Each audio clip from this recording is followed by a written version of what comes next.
UPSC exam के बारे में हम सभी जानते हैं। हम ये भी जानते हैं कि एग्जाम क्रैक करने के बाद ही कोई शख्स आईएएस, आईपीएस या फिर आईआरएस के पोस्ट पर तैनात होता है।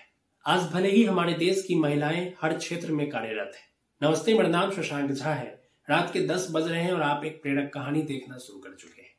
आज की हमारी यह कहानी उस महिला की है जिन्होंने सिस्टम से लड़ा और देश की पहला आईएएस अधिकारी बनी। उन्होंने इतिहास के पन्नों पर आईएएस अफसर बनकर महिलाओं का वर्चस्व कायम किया और अपना नाम स्वर्णिम अक्षरों में लिखा। आजादी के उपरांत हमारे देश की महिलाओं को यह अनुमति नहीं थी कि वे आईएएस और आईपीएस के साथ किसी भी प्रकार के नागरिक सेवा में भागीदारी दें। हालांकि हमारे देश में प्रतिभाशाली महिलाओं की कमी भले ही कोई नहीं थी, परंतु उन्हें इससे वंचित रखना था, जो कि हमारे देश के व्यवस्था की बहुत बड़ी कमी थी। परंतु आजादी के मात्र 1 वर्ष के उपरांत ही यह घोषणा कर दी गई कि हम महिलाएं भी नागरिक सेवा की पात्र होंगी। यह उस दौर की बात है जब हमारे देश में महिलाओं को बहुत सारी कठिनाइयों का सामना करना पड़ा था, क्योंकि उस वक्त चारों ओर पितृसत्ता हवा थी। उस वक्त कोई भी नहीं चाहता था किसी महिला को आईएएस ऑफिसर के रूप में देखा जाए। परंतु इस दौर में केरल की अन्ना जॉर्ज या अन्ना राजमा मल्होत्रा नामक नॉर्मल सी लड़की ने अपने लक्ष्य को पूरा करने के लिए जी जान लगा दी।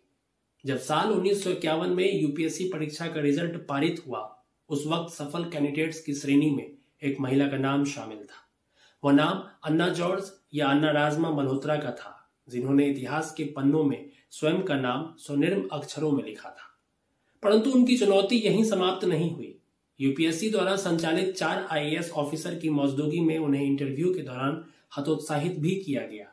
उन्हें बताया गया कि वह केंद्रीय सेवाओं एवं विदेश सेवाओं को चुने, परंतु उन्होंने मद्रास कैडर को चयनित किया। उसी वर्ष प्रथम प्रयास में उनकी नियुक्ति आईएएस ऑफिसर के पोस्ट पर हुई।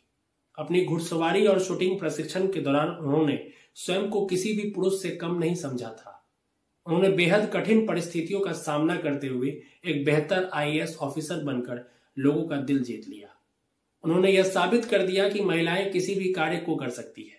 अगर आप उनकी माने तो लोग यह कहा करते थे कि उनका कोई भी फैसला सही नहीं है और उनकी सारी मेहनत बेकार होगी। परंतु उनके साथ ऐसा कुछ भी नहीं हुआ और उन्होंने हर कठिनाइयों का सामना सफलतापूर्वक किया। उन्होंने अपने जीवन में ऐसे बहुत से महत्वपूर्ण फैसले लिए हैं जिससे उनकी काफी सराहना भी होती है। उन्होंने वर्ष 1982 में एशियाड परियोजना में राजीव गांधी की भी मदद की थी। उस वक्त उनके पैर में चोट थी, फिर भी उन्होंने खाद्य उत्पादन पैटर्न की स्टडी करने के लिए 8 स्टेट की यात्रा पर या इंदिरा गांधी का साथ दिया। अपने कार्यकाल में उन्होंने 7 अलग अलग सीएम के साथ नायाब तरीके से कार्य भी किया है। उन्होंने साल 1989 में भारत द्वारा प्रशासनिक सेवा के क्षेत्र में उल्लेखनीय कार्य करने के लिए सम्मानित भी किया गया है। उन्हें पद्म भूषण सम्मान से नवाजा भी गया है। आज भले ही वो हमारे बीच नहीं है, परंतु आज वह उस हर महिला के लिए उदाहरण है जो अपने सपने को साकार करने के लिए सारी बाधाओं को तोड़ती हुई आगे बढ़ती है। जो कार्य हमारे देश की महिला आईएएस अधिकारी अन्ना जॉर्ज ने की है, वो बेहद प्रेरणादायक है। उन्हें लोग हमेशा उदाहरण के तौर पर अन्य बेटियों के समक्ष रखते हैं ताकि वो भी उनकी तरह काबिल बन सके। तो इसलिए इस वीडियो को ज्यादा से ज्यादा लोगों तक शेयर करें ताकि यह वीडियो उन लोगों तक पहुंच सके जिसके माँ बाप यह मानसिकता होती है कि बेटी बाहर जाकर नहीं बल्कि घर से ही पढ़ाई करेगी, जिस वजह से हमारे भारत की तमाम वह बेटियां जो कुछ करने के लायक भी होते हुए भी माँ बाप के उस सोच की वजह से नहीं कर पाते हैं।